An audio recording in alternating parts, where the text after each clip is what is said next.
বর্ষার দিনে চায়ের সাথে এরকম একটা পকোড়া চায়ের আনন্দটাকে দ্বিগুণ করে তোলে। নমস্কার বন্ধুরা, আমার চ্যানেলে আপনাদের সকলকে স্বাগত জানাই।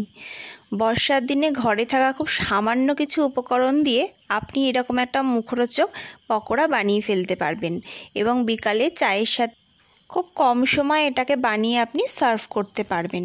এর জন্য যে কোনো কোম্পানির আমি একটা 10 টাকার প্যাকেটের সয়াবিন নিয়ে নিয়েছি। এরপরে এই সয়াবিনটাকে আমি নর্মাল জলে ভিজিয়ে অনেকক্ষণ রেখে দিতে পারতাম, কিন্তু আমি এটাকে একটু ফুটিয়ে নেব।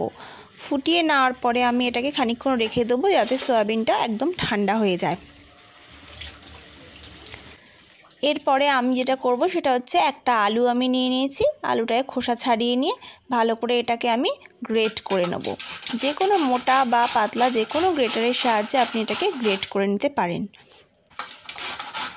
তারপরে আপনাকে যে গ্রেট করা যে আলুটা আছে, আলুটা প্রথমেই আমি ধুয়ে নিয়েছি, কিন্তু আলুটাকে আর ধোয়ার কোনো দরকার নেই।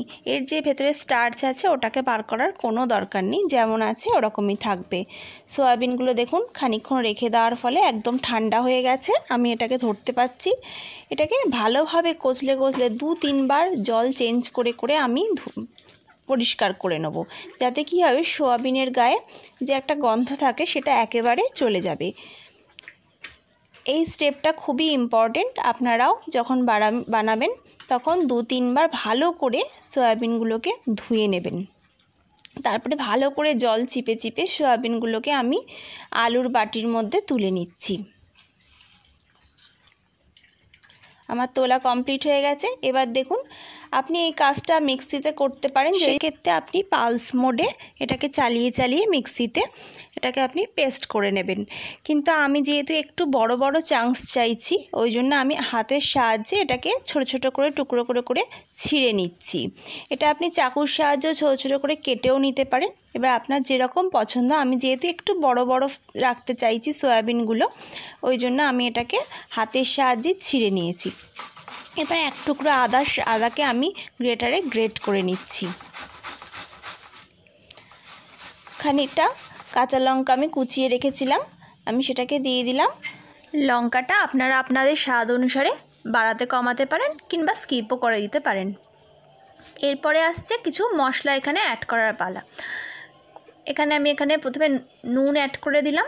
এরপরে সাধারণ কিছু বেসিক মশলা আমি এখানে অ্যাড করব। সামান্য একটু হলুদ গুঁড়ো আমি এখানে অ্যাড করেছি। তারপরে আমি একটু সামান্য লঙ্কার গুঁড়োটা খুবই কম, কারণ আমি এখানে কাঁচা লঙ্কার ইউজ করেছি। তারপরে আমি সামান্য একটু গরম মশলা এখানে অ্যাড করে দিয়েছি। আর টেস্টটাকে ব্যালেন্স করার জন্য সামান্য কয়েক দানা চিনি এখানে আমি অ্যাড করে দিয়েছি।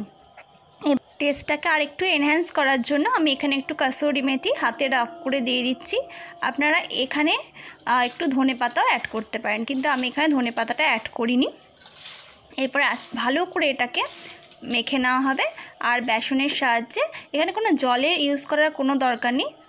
আস্তে আস্তে বেসন ঢেলে ঢেলে আমি এটাকে ভালো করে মেশাবো। আর একটা পকোড়ার যে একটা কনসিস্টেন্সি হয় ওতে আর নিয়ে আসতে হবে। এখানে আপনাদের বলে রাখি, যদি পকোড়াটা আপনারা ধরুন একটু আগে রেডি করে রাখছেন, একটু পরে ভাজবেন, তো সেক্ষেত্রে নুনটা আপনি স্কিপ করে রাখবেন। পকোড়াটা ভাজার আগে নুনটা ইউজ করবেন, নয়তো কী হবে পকোড়া থেকে জল ছেড়ে যাবে। সেক্ষেত্রে আপনাকে আবার একটু বেসন আপনাকে অ্যাড করে নিতে হবে। তো আমি যেহেতু এক্ষুনি এটাকে ভাজবো, তাই আমি নুনটাকে আগেই অ্যাড করে দিয়েছি। আলুর লাচ্ছা সয়াবিনের এই পকোড়াটাতে এরকমভাবে আলু অ্যাড করার ফলে কি হবে, আপনার টেস্ট তো এনহ্যান্স হবেই, সঙ্গে আলুর লাচ্ছাগুলো এরকম করে করার ফলে, যেহেতু এতে কোনো পেঁয়াজ ব্যবহার করা হয়নি, তো যা ভাজার পর যেন মনে হবে যে আপনি যেন এতে পেঁয়াজ ব্যবহার করেছেন, ওরকমই লম্বা লম্বা। এবার দেখুন, আমি কড়াইতে খানিকটা সাদা তেল গরম করতে বসিয়ে দিই। তেলটা আপনাকে মিডিয়াম গরম রাখতে হবে। বেশি গরম করলে পরে আমার যেহেতু আলুগুলো কাঁচা আছে, আলুগুলো ওপর থেকে তো লাল হয়ে যাবে, কিন্তু ভেতরে কাঁচা থাকবে এবং মুচমুচে ভাবটাও আসবে না। দেখুন, খানিকটা গরম তেল আমি পকোড়ার ওপরে ঢেলে দেবো। এতে পকোড়াটা বাইরে থেকে যথেষ্ট পরিমাণ ক্রিস্পি হবে। এরকম এক হাতা তেল ভালো করে আমি ঢেলে দিলাম এবং আস্তে আস্তে এটাকে মেখে নেব।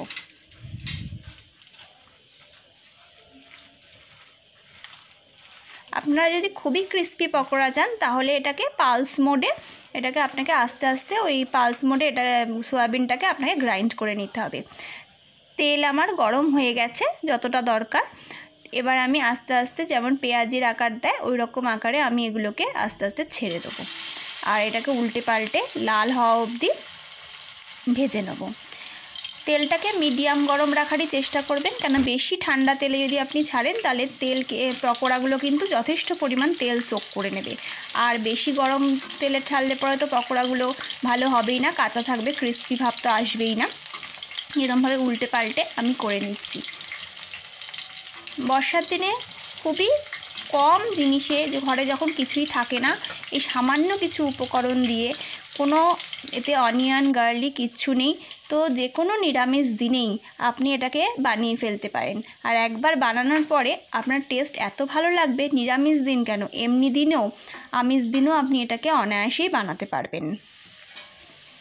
এই পকোড়াটা চায়ের সাথে তো আপনার দারুণ লাগবেই, এছাড়া আপনি টমেটো সস বা ঘরে বানানো যে কোনো চাটনির সাহায্যে এটাকে আপনি এনজয় করতে পারেন, অথবা দুপুরে ডালের সাথেও আপনি এটাকে সার্ভ করতে পারেন সাইড ডিশ হিসাবে।